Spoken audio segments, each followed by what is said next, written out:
Ahí está. Bien, grabo así después lo compartimos para quienes no puedan estar hoy en la clase sincrónica.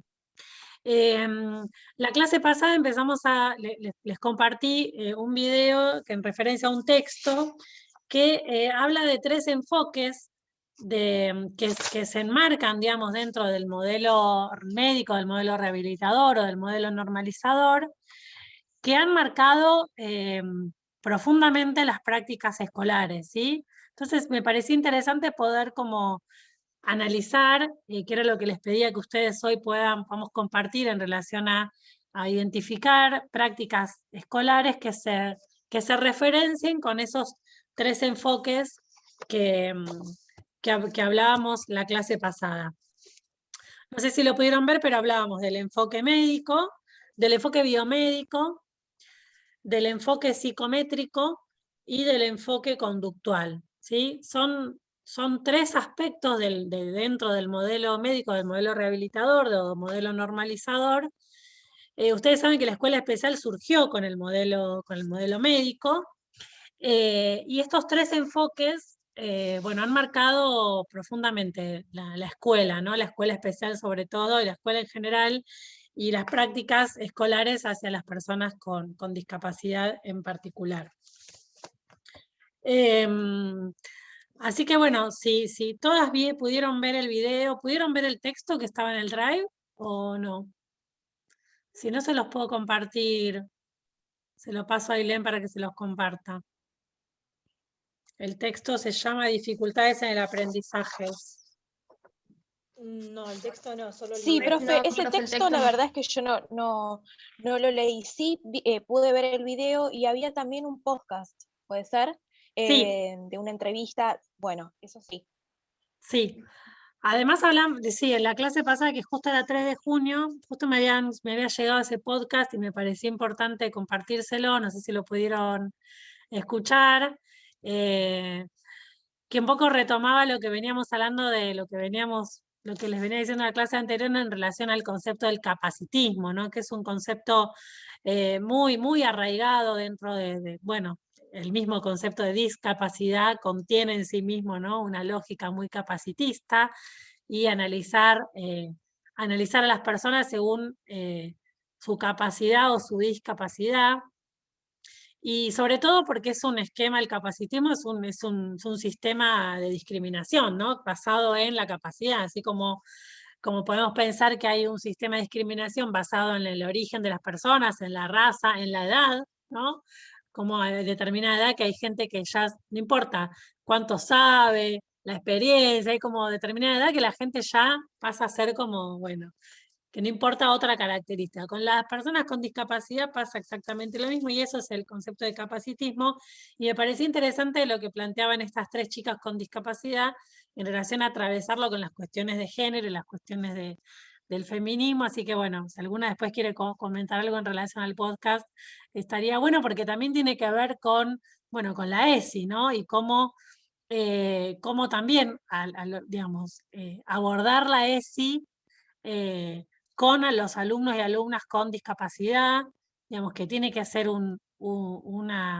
la ESI también es para los alumnos los alumnos y alumnas con discapacidad, y bueno, y sobre todo bueno, para empezar a cuestionarnos todo el tiempo hay que tener como decía una de las chicas en el podcast, los lentes azules, y todo el tiempo cuestionar esto, ¿no? Porque estamos permanentemente atravesados y atravesadas por estas miradas eh, de los distintos modelos de discapacidad, ¿no? Que pareciera que son viejos de allá de la edad antigua, y siguen vigentes, ¿no? Siguen, en mayor o menor medida, siguen vigentes, ¿no? En algunas cuestiones puede ser como más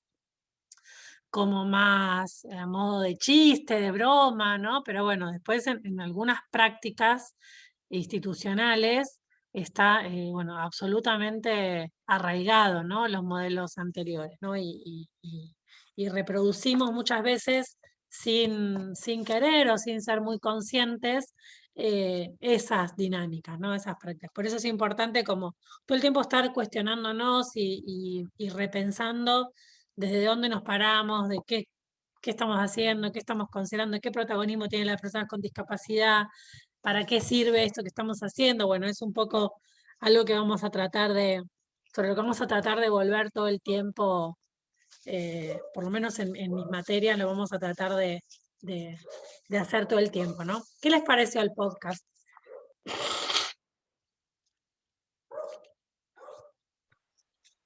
A mí en particular, profe, me pareció también interesante esta cuestión, ¿no? de cómo hablaba una de las chicas, si no me equivoco era Flor Santillán también, que ella contaba y decía, bueno, si tu feminismo es un feminismo capacitista, como que, bueno, yo no quiero pertenecer a esto.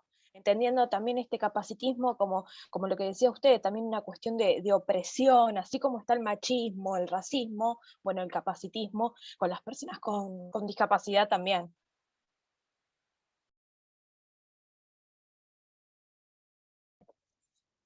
Tal cual. ¿Alguna más? Sí, profe, también todo eso que dijo Ailén viene también con la educación que tuvieron en esa época. La educación y esta educación conductista, donde se enseñaba a partir de lo que era la mujer, el hombre, desde la repetición de esos saberes, que hacían que uno no se ponga a pensar que en realidad era una construcción, que el chico desde que estaba en el nivel inicial tenía que reconocer su cuerpo. Entonces, a partir de la educación sexual integral, lo que se busca no solamente es que ellos entiendan lo biológico, sino también la construcción social, su propio conocer del cuerpo, qué está bien, qué partes le pueden tocar a un niño, qué parte no, evitar los abusos. Pero también vienen con toda una construcción desde la educación. Y particularmente pensando en esto que decís en relación a también muchos de los chicos y las chicas con discapacidad, que muchas veces sus cuerpos están toqueteados por la ciencia, por los médicos, por los tratamientos, atravesados por también un montón de cuestiones que también invaden su cuerpo, ¿no? Y que muchas veces, o si tienen que ser, bueno, porque por ahí no controla el esfínter y si tienen que ser cambiados los pañales, o sea, aunque aún siendo grande, o sea, hay también la construcción de los límites del cuerpo con algunas discapacidades, es una construcción también compleja, ¿no? Y es importante que ustedes también empiecen a pensar, bueno, empecemos a pensar los ejes de la ESI en relación a esto, que bueno, más adelante lo vamos a volver a trabajar, porque me parece importante todo esto, ¿no? ¿Qué lugar le damos a la ESI en la educación especial? ¿Qué lugar le damos a la exploración del cuerpo, a la exploración del deseo, ¿no? Porque bueno, podemos pensar cómo es la sexualidad de algunos adultos y adultas con discapacidad, cómo viven su sexualidad, bueno, qué lugar tienen para la intimidad cuando son infantilizados, ¿no? De Profe, grandes. Sí, quería hacer un comentario, y una de las chicas justamente hablaba de esta cuestión, ¿no? De que como a las personas con discapacidad es como que se las ve asexuadas. Y ella da un ejemplo de la película de Notre Dame. Bueno, El jorobado de Notre Dame, es como representa este vínculo que se tiene con la sexualidad y referido a las personas también con discapacidad. tal cual, tal cual. Es así, ¿no? Bueno, cómo está representado siempre, ¿no? Cómo se representa, cuáles son esos imaginarios que también veíamos en las primeras clases, ¿no? ¿Qué imaginarios hay en relación a la discapacidad y a la sexualidad, ¿no? Bueno, todo un Claro, mundo. Sí, es como que se los aniña todo el tiempo. Una de las chicas, creo que era la primera, que hablaba de esto del capacitismo y ella decía como que antes de que ella se presente ya hay como esa mirada de mira, es una lisiada. Y ella dice, yo me presento así, o sea, no es que la gente me mira solamente así, yo reconozco esa parte. También es algo interesante, ¿no? Porque es como usted dice, hay cuestiones que siguen arraigadas en el día de hoy. lo que es interesante de eso también, y que lo vamos a ir viendo también a lo largo de esta materia, es cómo lo importante que las personas con discapacidad se empoderen de su condición, ¿no? Porque eh, que construyan su identidad sabiendo quiénes son y cuál es el posicionamiento que tienen que quieren tener, digamos, ¿no? Desde un empoderamiento de esa condición. No creo que cuando las personas con discapacidad, cualquier persona, ¿no? También las mujeres, cuando logramos empoderarnos de nuestra condición de género, o cualquier persona, ¿no? Que tiene un saber o que tiene algo, bueno, que se empodera de lo que es en la vida, logra, ¿no? Determinadas transformaciones. Y si lo mismo las personas con discapacidad, personas que por ahí son siempre observadas mal o estigmatizadas, cuando logran quizás empoderarse, reconocer quién son, autodenominarse como se quieran autodenominar, ahí ya no, cuando una persona dice yo soy lisiada, nadie le puede discutir, ¿qué va a decir? Yo soy una persona yo soy, bueno, se reconoce como, construye su identidad desde donde quiere, y está buenísimo ese salto, ¿no? Y, y, y, y transformar o enfrentar ese estigma social con una cuestión de, bueno, de empoderamiento, ¿no? Y de, bueno, soy esto y de esto me empodero. Y la otra, Ayito, que es un chico trans, bueno, es un chico trans con discapacidad también, ¿no? Es alguien que construye su identidad de género, su identidad disca, como dicen, desde eso, ¿no? Esa construcción. Y también, ¿cuántas personas trans, travestis y trans conocemos con discapacidad, ¿no? O lesbianas o gays, ¿no? ¿Qué lugar hay para la exploración de la orientación sexual o de la identidad de género? Cuando son mirados como niños eternos, cuando son sobreprotegidos, cuando se los ve, no se los infantiliza, bueno, un montón de cuestiones que se abren en relación a las posibilidades que nos da la ESI, ¿no? Del cuerpo, de las emociones, de la identidad de género, ¿no? Bueno, vamos a ir retomando muchas de estas cosas, pero me parece interesante también porque si no siempre caemos, bueno, sobre todo para posicionarnos desde el concepto crítico, ¿no? Del capacitismo, que es un concepto bien propio también del modelo médico, del modelo rehabilitador, y que hoy, bueno, se cuestiona poniéndole este nombre que antes no se usaba, ¿no? El término capacitismo es un término de los últimos tiempos, y que es este resquicio que queda tan enquistado del modelo normalizador, porque en realidad, ¿qué dice el modelo? Bueno, la persona tiene que tener todas sus capacidades plenas para poder ser un ser útil, un ser productivo y un ser aceptado y normal en esta sociedad, ¿no? Entonces, bueno, va de la mano también del ser productivo, ¿no? Del producir, del rendir para esta sociedad, para este modelo económico en el que vivimos. Eh, y la sexualidad también está muy vinculada al capacitismo, ¿no? Bueno, al rendir, al acabar, al poder, ¿no? A los términos bien relacionados a la capacidad, ¿no? También a ese capacitismo que atraviesa la sexualidad, y que está tan arraigado y naturalizado también. Es importante mirarlo desde otro lado, atravesándolo con la perspectiva de discapacidad.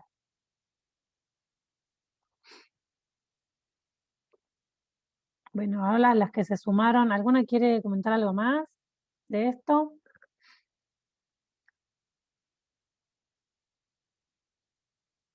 Es más, yo aprendo mucho cuando escucho, me gusta mucho seguir, hay muchas, bueno, en Instagram, muchas chicas con discapacidad y que militan, a mí me interesa mucho, les recomiendo que estas tres, por lo menos del podcast, las sigan, las escuchen, porque bueno, creo que hay que aprender un montón, ¿no? De por dónde van las búsquedas de los pibes de hoy en relación al posicionamiento de la discapacidad, porque bueno, es lo que viene, ¿no? Y con quienes ustedes en 10 años trabajen, les pides con los que ustedes trabajen con discapacidad en 10 años, van a también atravesar estas cuestiones, ¿no? Un poco escuchar siempre las búsquedas y las inquietudes también tiene que ver con, bueno, con conocer un poco a sus alumnos y alumnas, ¿no? Por dónde les va pasando la vida y las inquietudes como adolescentes, ¿no? Que sobre todo los adolescentes con discapacidad es interesante que tengan ese lugar de la vivencia, ¿no? De la adolescencia, ¿no? que a veces están limitados, porque a veces quizás la escuela es el único espacio de socialización secundaria que tienen los pibes y las pibas con discapacidad, ¿no? Pues después a los clubes no van porque no hay lugar, entonces bueno, la escuela termina siendo casi el único lugar donde se encuentran con pares y donde todo esto vinculado a la sexualidad, al compartir, al explorar, todo lo que tiene que ver con la ESI surge ahí, ¿no? Se vive ahí, pasa por la escuela. Así que creo que en discapacidad es aún más importante tener en cuenta toda la perspectiva, toda la riqueza que nos da la ESI para trabajar todas estas cosas con las pibas, las pibes y les pibes con discapacidad. Bueno, vamos a lo de la clase de hoy, que tenía que ver con estos 3 enfoques que responden al modelo, como decía al principio, dentro del modelo médico, el modelo normalizador, el modelo rehabilitador. Hablábamos la clase pasada que hay tres enfoques que son bien específicos, ¿no? del modelo médico y que han atravesado la escuela, que han marcado la escuela especial, las prácticas en educación especial, y que son, bueno, las que vamos a intentar en esta y en la otra materia poder como mirar y cuestionar y reflexionar, ¿no? sobre estas prácticas, ¿no? Yo les decía ahí, bueno, el enfoque biomédico y esta idea del docente como un diagnosticador, ¿no? Si leemos muchos informes escolares, terminan siendo casi diagnósticos médicos, ¿no? Se empieza hablando porque el niño padece tal cosa, tiene tal, ¿no? Un montón de características médicas que me pueden dar algo de información, pero lo que le pasa al chico dentro del aula, lo que puede hacer dentro del aula, no lo dice ningún estudio médico, ¿no? No aparece en ningún estudio médico. Eso lo van a descubrir y es tarea justamente de la docente descubrir, ¿no? Esas posibilidades en la escuela. Después, bueno, todo lo que tiene que ver con el enfoque psicométrico y todos los test escolares, la medición del coeficiente intelectual y todas estas prácticas vinculadas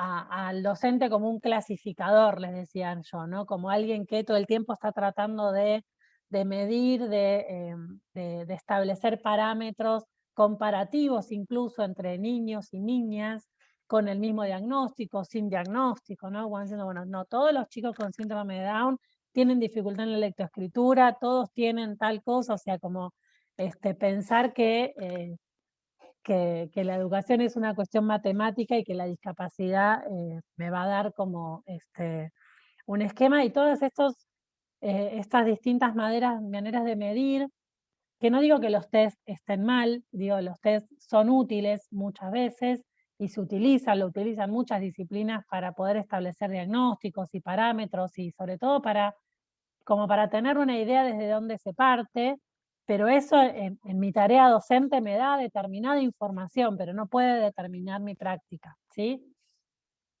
Y por último, el enfoque conductual, que es un poco algo de lo que hablábamos hace un ratito en relación al que algunas compañeras traía, en relación a pensar que, bueno, que un chico es así porque le falta estímulo, porque no tiene, que cuanto más repita las cosas, mejor le va a salir, y que se basa en esta cuestión de estímulo-respuesta, y pensar como en el docente como controlador. Bueno, todo esto lo explayo, está mucho mejor explicado en el video que les compartí la clase pasada. Para las que no lo vieron lo pueden volver a ver, está mucho más explicado y con ejemplos. La idea era que ustedes hoy puedan como identificar ejemplos de esto para poder traerlo acá al compartir en la clase y poder como reflexionar juntas sobre todo esto, como para también me parece importante analizarlo críticamente, ¿no? Digamos, porque son prácticas que muchas veces quizá no nos quede otra que a veces hacer algunas de estas cosas, pero bueno, tenemos que analizarlo críticamente, ¿no? Y última, saber que puede ser una herramienta, puedo hacer un test, puedo tener una práctica de estímulo-respuesta, ¿no? Bueno, hacer que un alumno repita determinadas cosas, sabiendo que es una herramienta, que no puede ser toda mi práctica basada en eso, ¿no? Todos estos enfoques pueden ser útiles en el determinado momento, pueden dar alguna información, no estoy diciendo que esto es todo mal, sino el problema es cuando esto determina mi práctica en un 100%, o me ciño estrictamente a determinadas prácticas. Pensarlas como herramientas que puedo usar o no, pero que no tienen que determinar nunca mi práctica ni mi mirada respecto de mis alumnos y alumnas con discapacidad. Así que bueno, si alguna tiene algún ejemplo, empecemos a compartir, a charlar, o si tienen alguna duda, alguna pregunta sobre esto, o sobre alguno de los otros aspectos que vimos en las clases anteriores. Bueno, la idea de hoy es poder como charlar, compartir, sacarnos dudas, y para la clase, a partir de la clase que viene, continuar con el tema de la historia del concepto de discapacidad intelectual. Así que hoy aprovechemos para hacer un repasito y sacarnos dudas también. Profe, Sí, nosotras con un grupo de compañeras íbamos a hablar de esto de qué era el modelo rehabilitador, y dentro de eso los 3 enfoques, cada uno iba a hablar un poquito de qué era cada enfoque y qué se podía hacer, qué ejemplos cada uno iba a dar. Somos un grupo de 6 nosotras. ¿Te parece que empecemos a hablarlo? ahí estaba muteada. Sí, arranquen. Díganme los apellidos.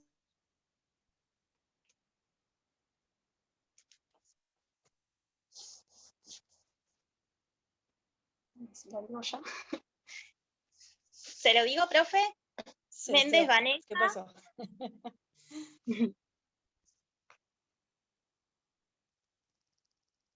Jessica Ledesma. Mariel García. Navarro Jessica. Navarro Marina. Y Cintia Bernás, que no sé si se conectó, me parece que no pudo. Se le cortó la luz a Cintia, no tenía datos para conectarse, me dijo. Pero lo hizo con nosotras, profe, porque ayer también hicimos una videollamada, todo.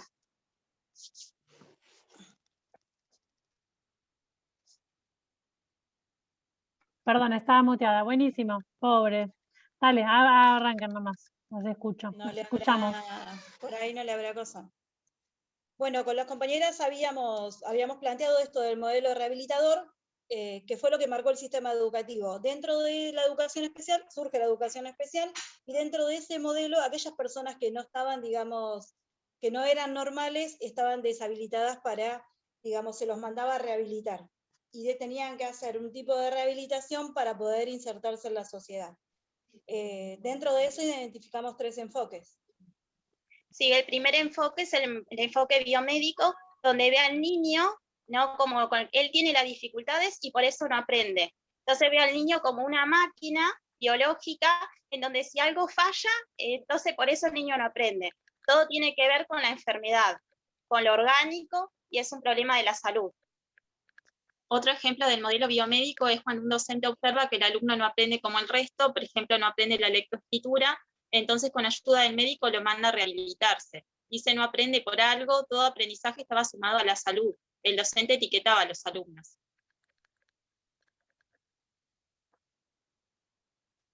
No se escucha. No se te escucha, Jessy. Estás muteada, Jessica. Perdón. Bueno, el otro modelo es el psicométrico, que utilizaba diferentes pruebas y test, que con esto hace una medición de lo que sabía o no sabía el niño, por esto que recién explicaba la profe.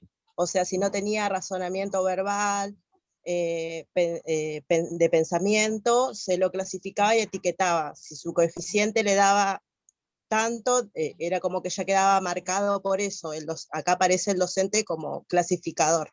Sabe esto, entonces llega solamente hasta este lugar y no aprende otra cosa. O sea, mira solamente lo orgánico y lo intelectual. Bueno, lo que hacía... Hablo la parte de Cintia, profe, que pobre no se pudo conectar, pero ella lo que iba a decir esto de que el docente lo que hacía era clasificar el coeficiente intelectual de ese niño. Y para eso lo que hacía observaba el racionamiento verbal, el cuantitativo, el visual, la memoria a corto plazo y todas esas cosas. Sí, uno de los ejemplos claros era, por ejemplo, el maestro estaba siempre con el alumno y no aprende. ¿Por qué no aprende? Entonces se lo manda al médico El médico le hace un test de preguntas, saca un puntaje y ese era su coeficiente, esa era su inteligencia. O sea, el docente estaba siempre con el alumno y en 1 hora o en 2 horas que estaba el médico sacaba por qué tenía el problema.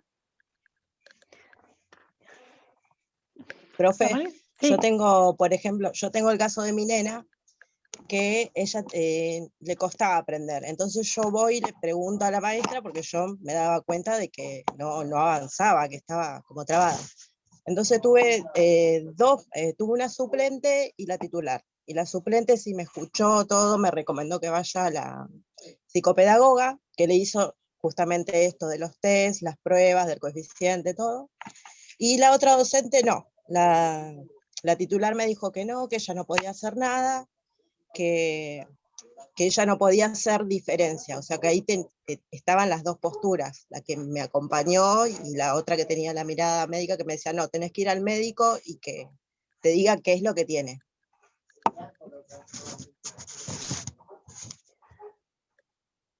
El modelo conductista. Fíjense cómo todo esto está todo el tiempo, ¿no? Y aparte, bueno, suponete que está bien, ¿no? Que vos vayas al médico, el médico evalúe. Ahora, cuando vuelve al aula y te dice, bueno, tiene yo docente, ¿no? Vuelve la madre con el certificado médico. ¿Le puedo decir lo que me pasó? Sí, dale, porque dale. tengo después lo que me pasó, dale, bueno, dale, la contalo, llevo, contalo. paso por todo eso, que no sabía, bueno, por dónde arrancar. Esta docente que me dijo, mira, ella hay cosas que yo noto, la suplente, que no puede aprender, entonces yo te voy a dar esta tarea para que ella vaya avanzando con esto. Después la otra que me dijo que no te puedo dar nada. Bueno, voy a la psicopedagoga, a la psicóloga, a la psiquiatra, porque le hicieron un montón de intervenciones, en donde sale que, bueno, tenía 1 año menos o 2 de su coeficiente intelectual de lo que debía tener. Vuelvo al gabinete, la escuela tiene gabinete. Le presento todo esto, ella en ese momento tenía obra social, y ahí figuraba que necesitaba una maestra de apoyo a la inclusión para continuar. Bueno, el gabinete me dice que no me lo puede dar, porque tiene que ir al médico, tiene que comprobar de que ella no tenga algo físico. Quizás me dijeron esto, por ahí ella no está aprendiendo porque no escucha, no ve bien, o tiene algún problema, no me dijo problema, me dijo de otra forma, pero tenés que demostrar que no es algo físico, si no la inspectora y la directora no te lo van a autorizar. Y bueno, acá estoy, todavía esperando. ¿Qué edad tiene tu hija? Ahora tiene 9. ¿Cuánto tiempo llevas con todo este ida y vuelta? Y 2 años. O sea, aprendió, avanzó porque yo me senté con ella y estoy ahí, que dale, que vamos a hacer. Avanzó, pero obviamente yo no soy su mamá, no me va a hacer el mismo caso, no me va a prestar atención como quizás lo haga con una maestra, que no sé yo. Pero sí, sigue estando esta parte de lo médico que no se va. Claro, pero aparte, o sea, hay cuestiones que, digamos, se le está negando todo este tiempo un apoyo, como puede ser una maestra, la maestra de apoyo que te pidieron, con la que ella, digamos, si con tu apoyo ella puede ir con una maestra de apoyo todos los días, sería mucho más lo que avance, ¿no? Entonces, como a veces todas estas cosas sirven como distractores, como si el tiempo que pasara no importara. Entonces una chica está 1, 2, 3 años dando vueltas, sabiendo lo que tardan, y más en este contexto, ¿no? Tener un turno médico, una evaluación. Y cuando vuelvas con toda esa información, la maestra va a tener que hacer lo mismo que hubiera hecho en el minuto cero, que es conocer a esa niña, cómo aprende, ¿no? ¿Qué le interesa, qué la motiva, buscar cuáles estrategias puede usar para enseñarle. Yo hice eso, buscar a ver qué es lo que a ella le interesa más, que es todo lo tecnológico, entonces lo llevé por ese lado.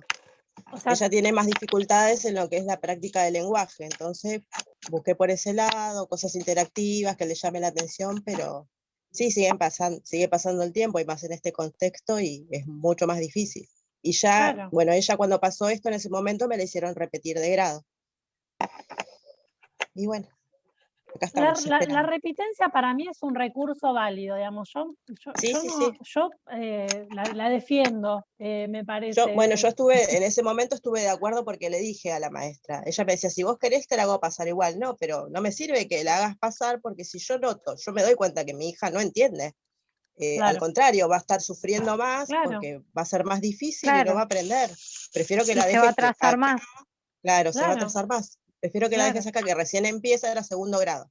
Claro. Que quizás el año que viene vuelve a repasar todo lo que vio este año y le quede mejor, le dije. Pero Totalmente. tengo casos de amigas que se han enojado, que no, ¿cómo lo van a hacer repetir a sus hijos?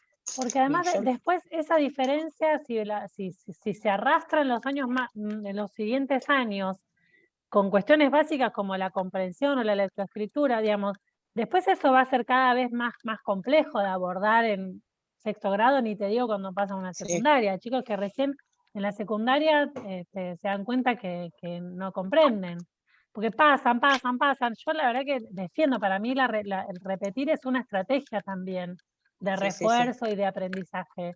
Pero bueno, digo, todo esto, fíjense lo que aparece, digamos, todo esto puesto en el afuera, en un diagnóstico médico, me puede dar información, pero yo, docente, me da una parte de toda la información que yo puedo recabar desde mis herramientas docentes, que es conocer a mi alumno o a mi alumna, ¿no? Y hacer mínimas evaluaciones diagnósticas para yo saber con qué herramientas lo puedo motivar a que, mientras puedo esperar, porque bueno, puede ser que si hay alguna dificultad neurológica, determinada cosa, pero tampoco me da, y chicos, hay dos niños con mismo diagnóstico, uno puede lograr lectoescritura y el otro no, porque no es solo una condición orgánica la que va a determinar. Hay un montón de factores, ¿no? De si accede a tratamientos, si tiene una familia que apoya o no, o sea, hay cuestiones del contexto, del acceso a otros recursos que también van determinando un montón de cosas, ¿no? El diagnóstico médico es una de montón de información que yo necesito tener o sobre la cual me puedo apoyar. Y acá lo vemos claramente, ¿no? Cómo bueno, y le hacemos perder a una nena 2 años dando vueltas de un apoyo, como puede ser una maestra de apoyo, para que pueda, como si, poniéndolo en un ejemplo recontra gráfico, como si yo le dijera a un chico que no puede caminar, bueno, darle una silla de ruedas para que empiece a andar en silla de ruedas, no importa si es neurológico, si tiene no importa, hoy necesita esto para poder, bueno, lo mismo es con las cuestiones no visibles, ¿no? Un maestro es un recurso de apoyo, como puede ser para alguien que no camina una silla de ruedas, ¿no? Sí, O sí, alguien sí. que no ve un bastón, o sea, son elementos de apoyo que son indispensables para poder lograr determinada funcionalidad. Estos conceptos los vamos a retomar cuando veamos el concepto de discapacidad actual, que hablamos de funcionamiento y no de capacidad. Ahí hay un salto importante a cómo se evalúa hoy la discapacidad, que hablamos de funcionamiento, ¿no? Entonces, bueno, lograr la funcionalidad con los apoyos que sean necesarios, ¿no? Entonces, bueno, en términos de las discapacidades no visibles, las discapacidades mentales o psicosociales o las neurológicas, o puede ser el autismo también, una persona es un elemento de apoyo. Una maestra de apoyo, una acompañante terapéutica o una psicóloga, ¿no? Es un profesional que colabora para que esa persona pueda concentrarse, pueda pueda motivarse, bueno, son elementos de apoyo, ¿no?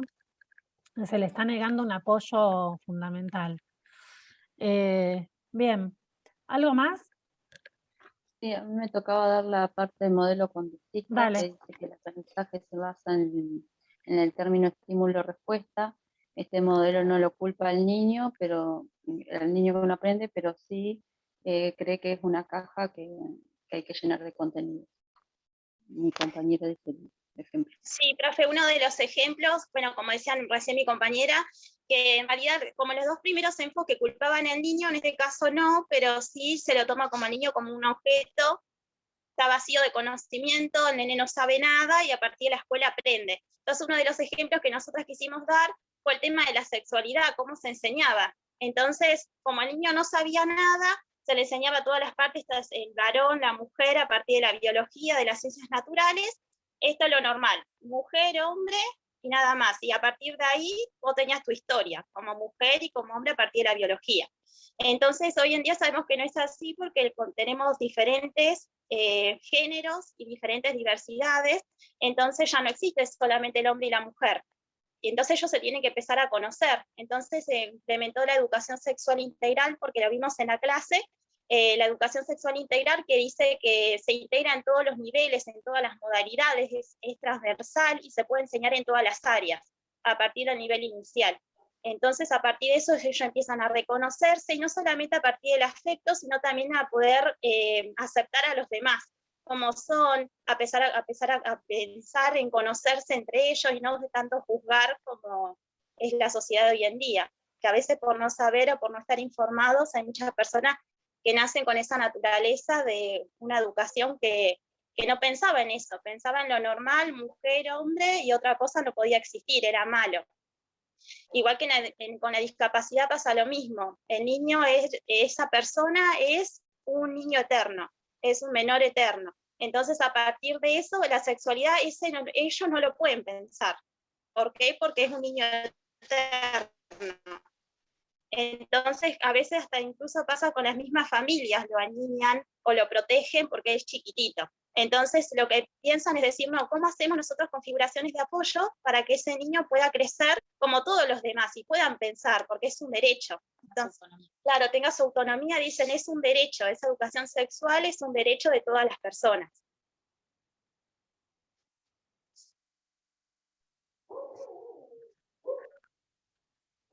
Muy bien. ¿Algo más para aportar, chicas, el resto del grupo?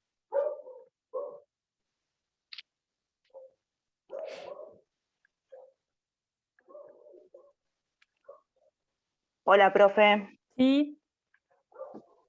Sí, nosotros habíamos pensado en ejemplos, pero bueno, ahora no sé dónde están mis compañeras. ¿Está alguna ahí? No, yo estoy acá. Ah, esperen que me voy a la piel. ¿Cómo está el apellido, Diana? Robledo.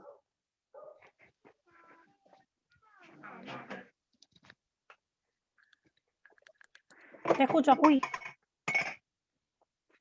No, y queríamos compartir pantalla. Sí. ¿Querés que no lo voy ahí a te poder pongo, compartir? A ver. ¿Podés? Espera. Ah, no. No, pero me dice ella que no puede compartirlo. Tami, ¿estás ahí? Del teléfono no puedo. Ah. Ah. ¿Y Tamara? No, pero ¿para qué arranco con el modelo rehabilitador y después si Tami está que comparta lo otro? Bueno. ¿Te parece? Sí, sí. Bueno, el modelo rehabilitador médico normalizador se centra, como decía mi compañera, particularmente en el individuo, en aquella discapacidad que posee el sujeto. Este modelo marcó el sistema educativo y sobre todo la educación especial, ya que surge para la respuesta de la cantidad de personas con discapacidad que había que normalizar para luego ser insertas en la sociedad y una vez que la cura parecía, por así decirlo. De esta manera se comienza a pensar en dispositivos específicos para lograr aquella normalización, rehabilitación por fuera de la escuela común, porque no, como que no estaban insertos en la escuela común. Se empiezan a llevar a cabo prácticas que hasta el día de hoy se siguen utilizando, que siguen vigentes, y dentro de este modelo rehabilitador podemos encontrar 3 enfoques que han tenido relevancia en el sistema educativo.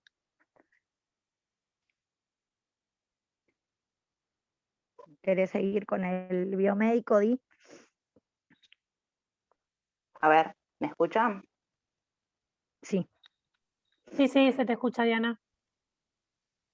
Bueno, queríamos compartir los ejemplos, porque más que nada, como ya hablaron todas en sí de los modelos, como más que nada queríamos, yo por lo menos pensé así, yo pensaba compartir los modelos y justificarlos, pero no los puedo compartir.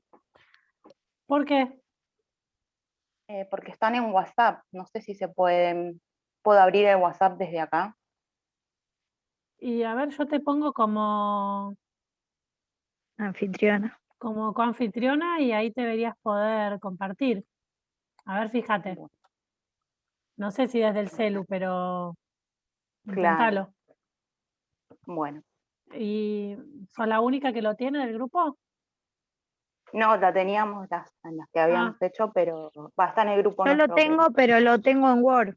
Si no sigo, enfoque biomédico pone el énfasis en el docente como diagnosticador, el sujeto es quien tiene el problema, busca la causa de las dificultades de aprendizaje en las deficiencias orgánicas del propio individuo.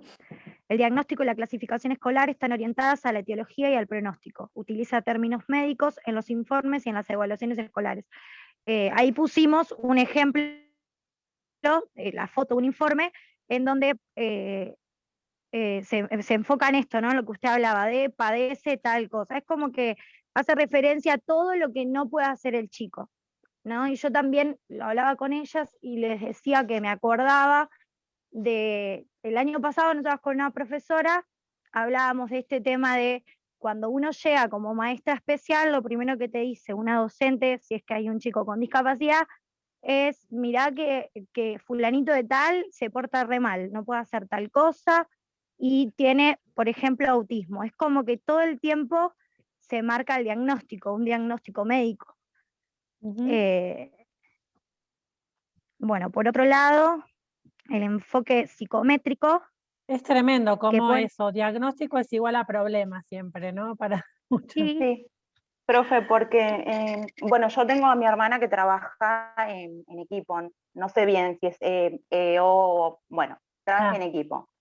Y a ella es asistente social. A ella le llegan los informes y los informes son, obviamente, primero es un diagnóstico médico. Claro. Entonces se me ocurrió pedirle a ella, y digo, bueno, más o menos para tener una idea cómo llegan ese tipo de diagnóstico, porque nosotros todo esto lo vemos en como en una teoría, sabemos que nos va a llegar un informe y todo esto, pero en realidad nunca lo vimos. Claro. Entonces se me ocurrió pedirle a ella cómo es que llegan un Buenísimo. informe. Obviamente, como secreto me dijo que no ponga los datos reales Sí, y todo claro. eso, pero que más o menos yo lo que quería ver era si se marcaba ciertas cosas, como hace tal cosa, no hace tal otra, ese tipo de cuestiones más que nada. Qué bueno. Eso es lo que pusimos una parte del informe para ver lo que realmente llegaba como diagnóstico, a ver qué es y lo que que uno le también recibe. ¿Lo tienen ahí para leerlo? ¿El informe? no lo veo muy chiquito, pero también lo que a mí me llamó la atención cuando yo lo vi, es como que hay dos primeros ítems que dice lo que puede hacer y los demás son como todos, tiene dificultades en tal cosa. Es como que todo lo que no puede hacer está, Claro. no hay nada que te diga, dos ítems solos que, bueno, logró tal y tal cosa, No. y los demás No, como igual, para abajo. igual el informe era re extenso, era bastante extenso. Era un chico con TDA, creo, o Asperger. Era muy extenso, yo me enfoqué, yo saqué esa parte como para marcar que se ponía ciertas cuestiones de lo que más no se puede. Pero había cuestiones que decía sí puede o sí colabora, bueno, había otras cosas. Pero Claro. yo saqué captura de una parte como para poner cómo llega el diagnóstico. Bien. Bueno, después de lo que estaba diciendo mi compañera, del otro enfoque, del psicométrico, ¿es? Psicométrico. Sí. Uh-huh. En ese habíamos pensado, no sé al final si nos pusimos de acuerdo porque no lo puedo ver, pero yo había pensado que en una parte, cuando usted explicaba de este enfoque, esto de que, por ejemplo, las escuelas mismas ya son clasificadoras, que ya lo venimos viendo como con la profe Dolores de primer año, esto de que escuelas especiales, ya de por sí ya ahí se está clasificando. Y si encima después las escuelas especiales son por escuela para sordos, escuela para ciegos, escuela para... Y ahí ya hay una clasificación también. Habíamos pensado en eso, en el sistema educativo en sí, cómo está hecho, que ya es clasificador. Totalmente. Es Sí, así. habíamos puesto ese ejemplo. Y el último, el enfoque conductual, que pone énfasis en el docente controlador, el aprendizaje se basa en estímulo-respuesta, considera al sujeto como pasivo, pero activo a la acción del entorno. el sujeto como una caja vacía que hay que llenarla de conocimientos y saberes. Se le enseña de manera mecanizada, el alumno no aprende si no es estimulado. Entonces nosotras habíamos pensado en esto de premiar las intervenciones o las tareas. Y yo les comentaba a las chicas que a mi nena, por ejemplo, cuando este tiempito que fueron a la escuela, le ponían caritas felices si hacía las cosas bien. Y en el caso de que estuviera mal o que hubiera algún error, no les ponían nada o le ponían a otros caritas tristes. Y hasta ahora lo siguen haciendo. Y después castigar el mal comportamiento, que ahí yo me imaginaba esta situación de que los mandaban a dirección, por ejemplo, a los chicos, ¿no? Si gritaban y no dejaban que la maestra hable, o en distintas situaciones que pasan dentro del aula. Bien.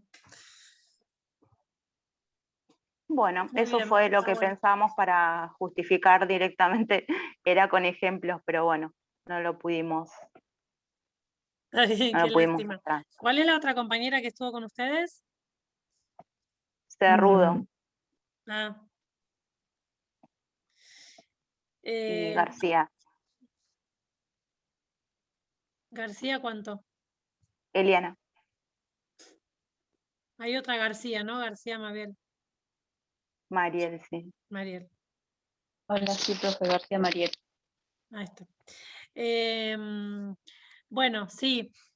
La verdad que en relación fíjense cómo, bueno, el surgimiento de la escuela, ¿no? Esto que yo les había que ustedes retoman, y esta clasificación, ¿no? Por tipo de discapacidad, cómo ha marcado la historia de la educación especial, ¿no? Y cómo cuesta desarmar un poco esta idea. Si bien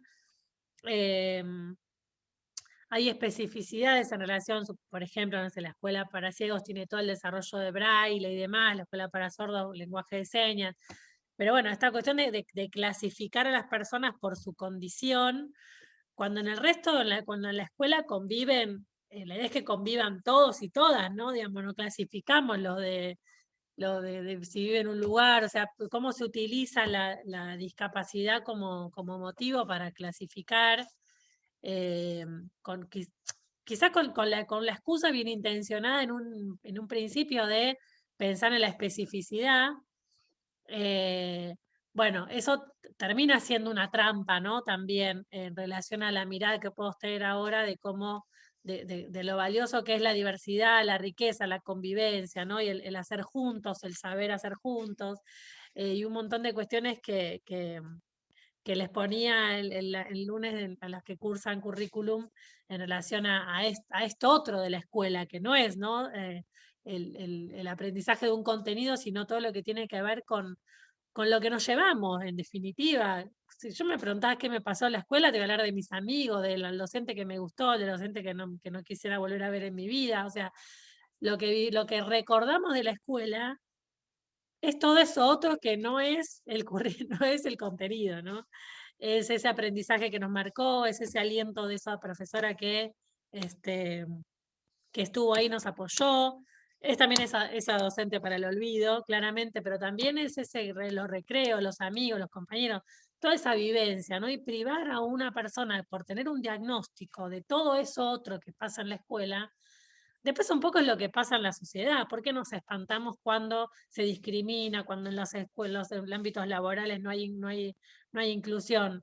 Eso se aprende, se construye, ¿no? Se construye socialmente. Y cuando hay un alumno con discapacidad en el aula, se benefician todos, no solo el alumno con discapacidad, porque todo el resto va a aprender que hay alguien que tiene otros tiempos, que hay alguien que necesita un apoyo, que hay alguien que necesita un lenguaje de señas, que necesita que es el braille, que, no, digamos, de ese aprendizaje, de esa convivencia, en esa diversidad, aprendemos como sociedad, ¿no? Entonces vamos a dejar de ver a eso como lo raro y de pasar a verlo como algo más de la diversidad humana, que durante tantos años nos privaron de compartir, ¿no? A nuestra generación, yo no tuve compañeros con discapacidad en la escuela, ninguno. Entonces, a mí también me privaron de poder aprender a convivir con esa diversidad, ¿no? Entonces, bueno, cómo pensar la escuela desde este otro lugar, que hoy, por suerte, el marco normativo, que es lo que empezamos a ver en la otra materia, está dado para que eso se dé. Ahora, todavía convivimos con esta escuela que estamos describiendo acá, con estos informes, bueno, no aprende, vaya al médico. Y que está bien, y tu tarea es docente, no es médica, ¿no? El enseñar es una tarea del docente, el aprender el aprender cómo enseñar es la tarea docente, ¿no? ¿Cómo enseño? ¿A quién, no? ¿Cómo hago para enseñar? Eso es una tarea netamente docente, ¿no?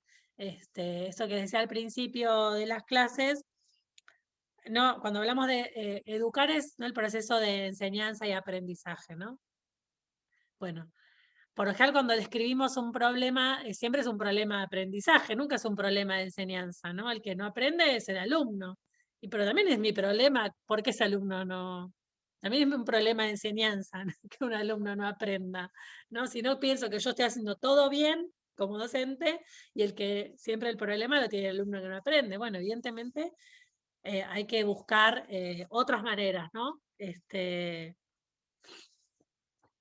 Cuando se te dicen, este chico tiene problemas de atención, bueno, no sé, capaz que hay cosas en las que a mí me pasó con mi hijo, digamos. Él puede prestar atención a 3 pantallas a la vez.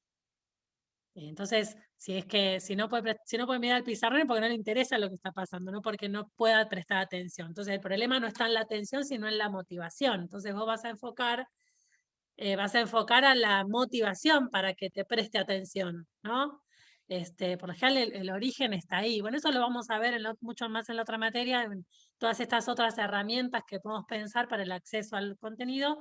Pero bueno, quería como centrar y poder en esta clase poder analizar cómo todo este modelo médico rehabilitador está tan instalado, ¿no?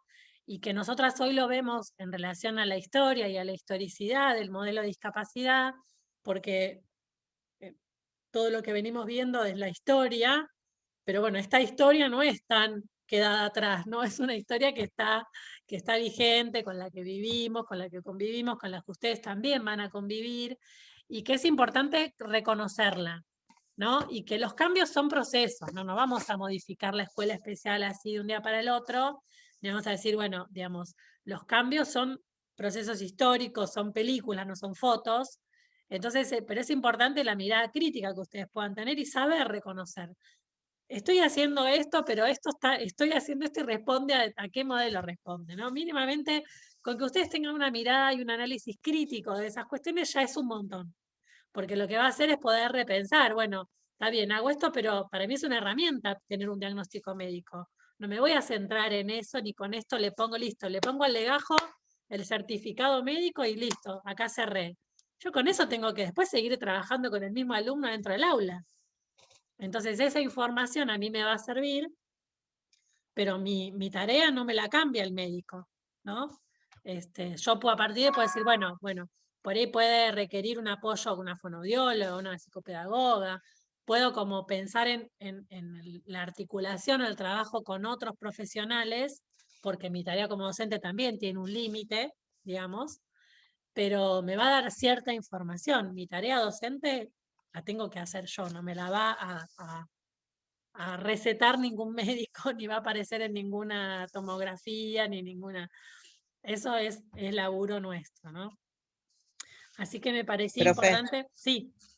Sí, a mí me pasaba esto de lo que está diciendo. Bueno, yo recién empezaba a estudiar cuando me pasó lo de mi nena, o sea, no estaba informada de todo esto, pero yo iba y le decía a la maestra, yo sí, la llevé al médico, la estoy llevando al médico, pero ¿qué puedo hacer? ¿Qué me recomendás? ¿O qué le puedo dar para que vaya avanzando? Y me encontré con esta respuesta de que no, yo no puedo hacer nada.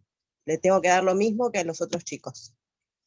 O sea, era su tarea de decirme, bueno, no sé, agarra este libro o fíjate con esto, pero no tuve un acompañamiento de esa docente. Después me encontré con otras que sí, que me dijeron, sí, te recomiendo esto, saca estas copias de esto, que practique. Pero en ese momento que yo recién empezaba a estudiar, no estaba informada de todo esto y no me sentía acompañada por la escuela, por la docente. Entonces, bueno, eso a uno lo hace reflexionar, qué tipo de docente quiero ser yo cuando me reciba, ¿no? Es una muy buena pregunta esa siempre para hacerse, ¿no? ¿Qué tipo de docente quiero ser, ¿no? ¿Qué tipo es una excelente pregunta para hacerse todo el tiempo, ¿no? Y sí, y vos porque pudiste, tenés herramientas para poder ayudarla, pero por ahí hay otros chicos otras familias que no tienen las mismas herramientas, entonces, bueno, se les está, digamos, se le está privando de su derecho a la educación con todos estos eh, dislates, digamos, ¿no? Bien, ¿alguna otra más? ¿Algún otro grupo más? ¿O alguna Estoy que quiera sola. compartir alguna? Dale, dale. Sí, no importa.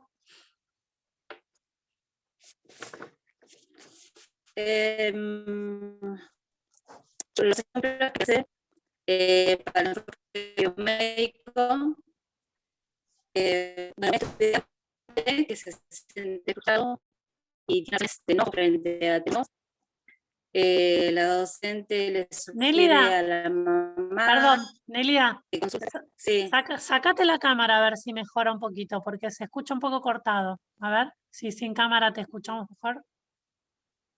A ver ahora. ahora, Ahí va bien. sí. Sí, perfecto, Bueno, dale. en cuanto al el ejemplo que elegí para el enfoque biomédico es la observación de una estudiante que le hace a la madre, que dice que este estudiante se siente frustrado y tiene reacciones de enojo frente a temas nuevos, por lo tanto le sugiere que haga una consulta con el pediatra, si hace falta, que haga una interconsulta con un psicólogo. Ese ejemplo fue algo cercano, por eso lo tomé. Entonces, las dificultades escolares del aprendizaje es como una continuidad del abordaje médico, se busca la causa, posible causa de esas dificultades que la docente ve, en la posible deficiencia del sujeto. En este caso, bueno, no había nada, así que se pudo solucionar.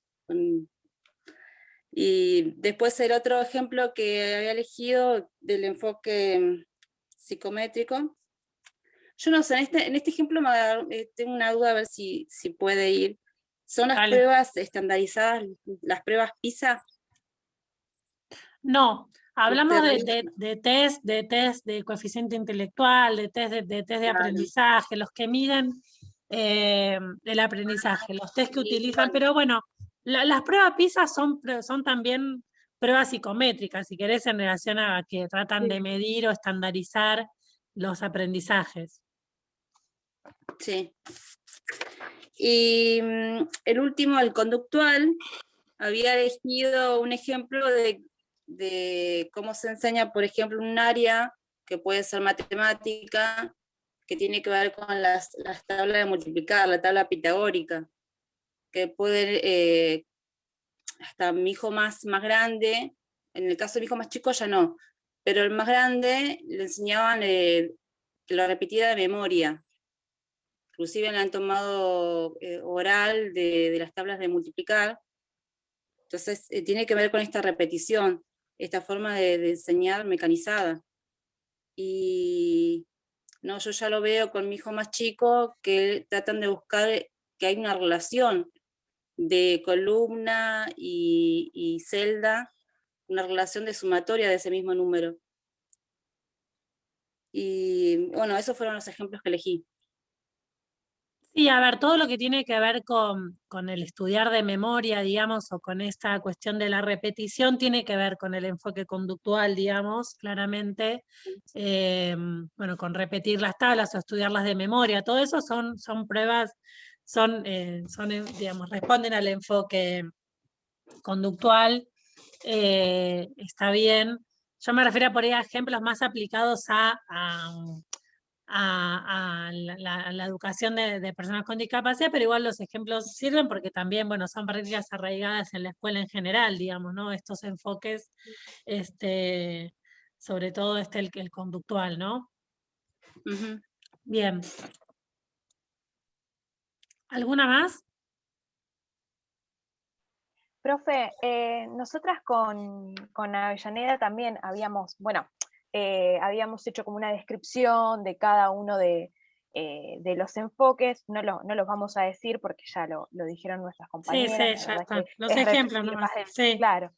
Bueno, y bueno, iba a empezar ella contando un ejemplo de una experiencia que tuvo. Hola, profe. Hola.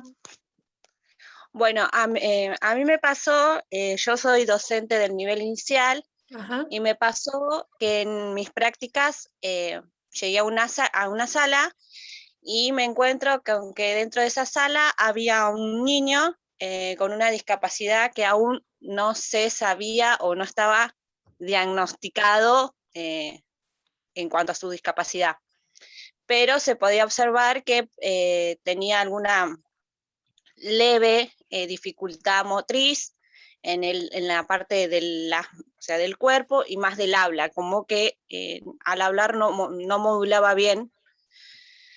Bueno, cuestión que cuando nosotras hicimos las observaciones, todo, y le tocó a mi compañera dar clases, la docente se me acerca y me dice que lo tuviera al lado mío, y que para que yo lo pudiera contener mientras mi compañera daba la clase y los demás podían avanzar.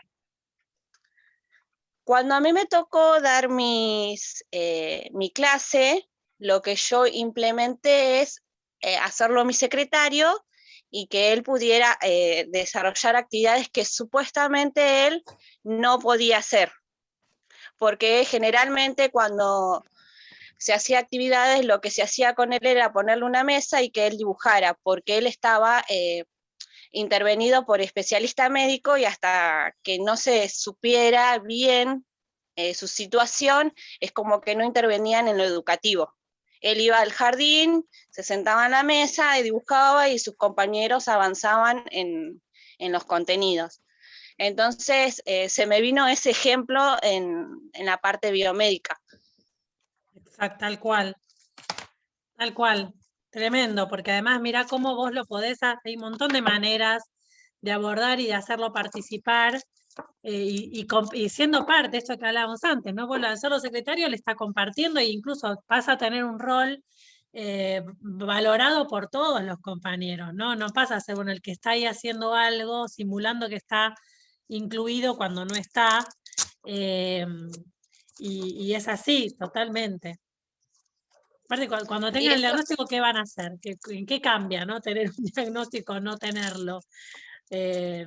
No hay que esperar a tener el diagnóstico para empezar a trabajar en la inclusión en la escuela. Sí, cuando yo leía de la otra materia la parte de Carlos Esquillar, que decía que educar es conmover, a mí se me vino la imagen de que cuando yo dejé de dar clases, él me buscaba. Y yo por ahí estaba haciendo los cuadernos y eso, y por ahí ellos estaban merendando, él se me acercaba y me llevaba los cereales, esos almohaditas que le dicen, y me decía, come, me decía. Eso es como que, esa frase de Carlos es como que me remontó a esa imagen en ese momento. Y pensar que... Y sí, porque seguramente hiciste la diferencia en relación a las otras docentes que estaban, que lo tenían ahí haciendo cualquier cosa y que nadie lo valoró, lo miró, ¿no? Le puso esto que también decía Carlos, la mirada, ¿no? El mirar, educar es un acto de esto, de la mirada del otro, del singular, de hacer, de creerse que ese otro es alguien valioso, ¿no? Sí, que los compañeros mismos disfruten de verlo hacer las actividades. Se ponían muy contentos cuando lo veían participar, porque generalmente estaba en la mesa dibujando o haciendo otra cosa, con bloque o algo, pero no estaba participando de las actividades que se daban. Tremendo.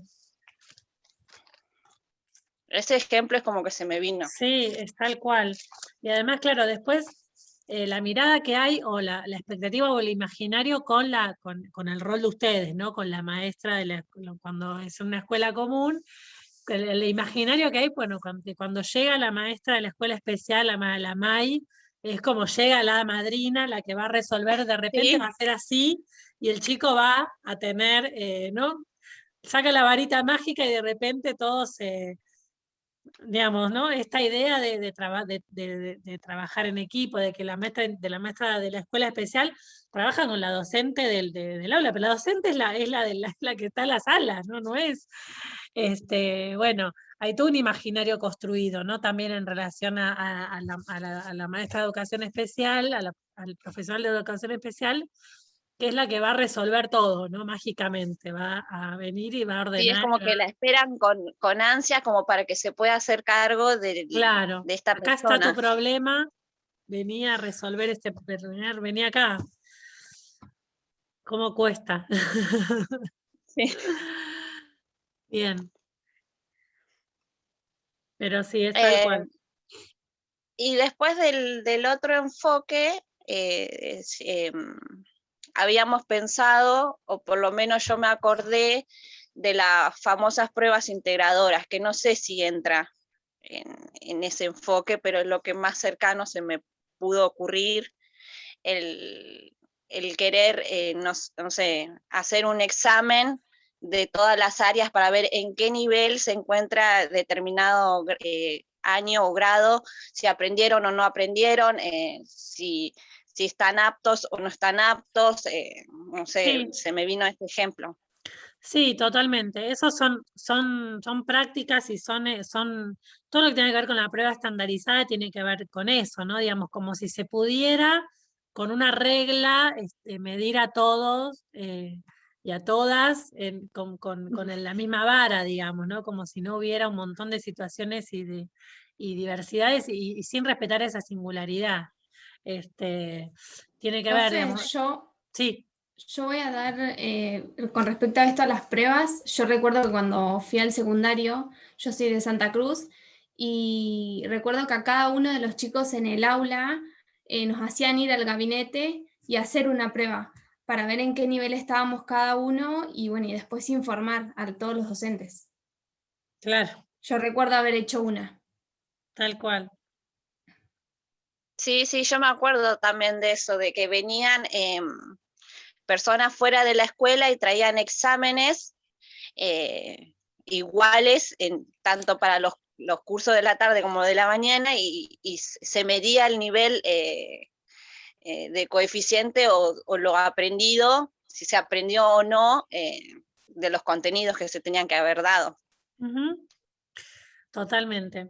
Sí, además de esto, ¿no? Que tiene que ver también con lo conductual en muchas veces, ¿no? Como si fuera, bueno, si uno pudiera evaluar el aprendizaje, no sé, con eso, ¿no?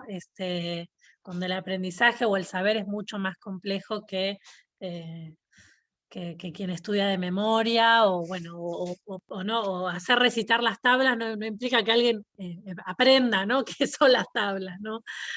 Claro, por ejemplo, profe, con lo que tiene que ver con el enfoque conductual también, con este conductismo del que, bueno, no sé, hablaban varios autores, Watson, Skinner y demás, ¿no? Con esta cuestión del estímulo, de la respuesta, bueno, llevado al aula, por ejemplo, las prácticas educativas que tenían que ver con, no sé, cómo enseñar, por ejemplo, historia, y que tenía que ver con una cuestión también de mucho enciclopedismo, mucho memorístico también, ¿no? Y que por ahí no estaban abarcando, no sé, el proceso, cómo se dio, por qué se dio. Entonces hay cosas que se dejaban afuera también. Que bueno, Totalmente. no sé, hoy en día, con el constructivismo, por ejemplo, que trata de ver, ¿no?, a este sujeto más activo, bueno, aunque igual hay prácticas, ¿no?, que se siguen dando de esta manera. Sí, tal cual. Totalmente. Muy bien. ¿Algo más las que no hablaron? Tengo a Belén, Florencia, Nilda. Profe, con Karen, respecto sí. con respecto al enfoque al biomédico, ¿no? Esto Sí. del diagnosticador, con respecto al médico que diagnostica, por fuera de la educación inclusiva, ¿no? El médico que diagnostica, el docente que diagnostica, la escuela de educación especial que diagnostica, ¿cómo pueden influir tanto en la vida de un niño, de un alumno, ¿no? hasta llegar hasta la misma medicación, lo digo por un ejemplo muy, muy allegado, de no decir, de no poder contener al alumno, por decir una palabra muy fea, y llegar hasta la propia medicación, ¿sí? Y la familia por fuera de poder ejercer sus derechos, no por no querer, sino por ahí por no saber, también haciendo caso a estos diagnósticos sin poder obtener alguna otra ayuda, cómo pueden influir tanto en la vida de los alumnos, ¿no? Esto con respecto a este enfoque biomédico. Totalmente. Es que ese es el lado Terrible. El lado terrible de todo esto, que del otro lado hay niños, hay sujetos, hay familias, y que, bueno, acá tenemos una compañera que lo está transitando, bueno, todas tenemos ejemplos o lo hemos transitado, o sabemos de alguien, o sea, cómo eso repercute y es como un efecto dominó de un montón de otras cosas, porque no solo es, bueno, lo que pasa en la escuela, es lo que pasa en la escuela, lo que pasa en la familia, todo lo que repercute en la subjetividad, en el sentirse señalado, en el sentirse observado, en el sentirse que no encaja, en hacerle sentir que no sos de acá, que no te corresponde. O sea, hay un montón de cuestiones que también trabajan que van como trabajando sobre la subjetividad, en vez de ser una escuela que aloja, que abraza, que contiene, ¿no? Bueno, que mientras estás acá no importa, ¿no? Tenés la oportunidad de aprender, puedes compartir con tus compañeros, o sea, todo eso que debería hacer la escuela, ¿no? Termina siendo como un lugar donde, bueno, se señala, no digo que sea, hay excepciones, pero termina siendo un lugar en el que se señala, se estigmatiza, se separa, se sienta aparte, no se le da oportunidad, ¿no? Bueno, lo que cuenta esta compañera, bueno, la diferencia entre tenerlo sentado en un rincón y hacerlo participar de lo que está pasando es un montón. Es un Claro, montón. en la coerción de esos tres enfoques así, determinan tanto la vida del alumno. Te muteaste, Nilda. Ahí Es va. terrible. Totalmente. Se ve cotidianamente todavía, sí. Totalmente. Estoy hablando por fuera de la educación, lo que es la educación inclusiva, ¿sí? Que es algo que, gracias a Dios, se está implementando. Y lamentablemente son marcas que perduran en el tiempo, ¿no? Quizás una maestra tiene un alumno un año, pero eso que sucede en ese año, en esa relación docente-alumno, puede marcarlo para siempre, digamos, ¿no? O sea, no es menor el efecto que puede tener una decisión de, no sé, bueno, esto de separarlo, de reducirle el horario, de cambiarlo, digamos. Esas decisiones son bolas de nieve, digamos, en el transcurso del tiempo. Entonces, algo que puede parecer algo menor, puede ser un efecto que puede herir, ¿no? A ese niño, a esa familia, a ese sujeto en construcción, a esa persona que además de todo lo que va a enfrentar en la sociedad, porque lamentablemente nuestra sociedad estigmatiza mucho la discapacidad, encima de todo eso tiene que enfrentar que la escuela, que es el lugar donde debería abrazar, acoger, contener y hacer crecer, termina siendo un lugar hostil. Entonces, bueno, un montón de cosas para repensar en relación a estas miradas y bueno, y a qué escuela queremos, qué docentes queremos ser, ¿no? Para construir qué sujetos en esta sociedad, digamos, ¿no? Porque, bueno, todo eso pasa adentro del aula, dentro de la escuela y en cada decisión que tomamos, ¿no? Yo me quedé pensando un poco en esto que planteó Jackie, ¿no? Porque ahí se ve cómo por la espera de un diagnóstico se lo estaba excluyendo al nene del derecho de la participación de la clase y de estar con sus compañeros, ¿no? Como que, y bueno, y tuvo que llegar ella para terminar de incluirlo como él merecía, porque lo estaban haciendo sentir diferente, porque mientras los nenes estaban participando en una clase, él estaba dibujando. Claro. Estaba excluido, ¿no? Haciendo otra cosa, como bueno, como si no fuera merecedor de lo que del resto, ¿no? Un montón de cuestiones que se juegan también en lo subjetivo en ese hecho, ¿no? Del sentirse diferente, del sentirse del merecedor incluso de lo diferente, ¿no?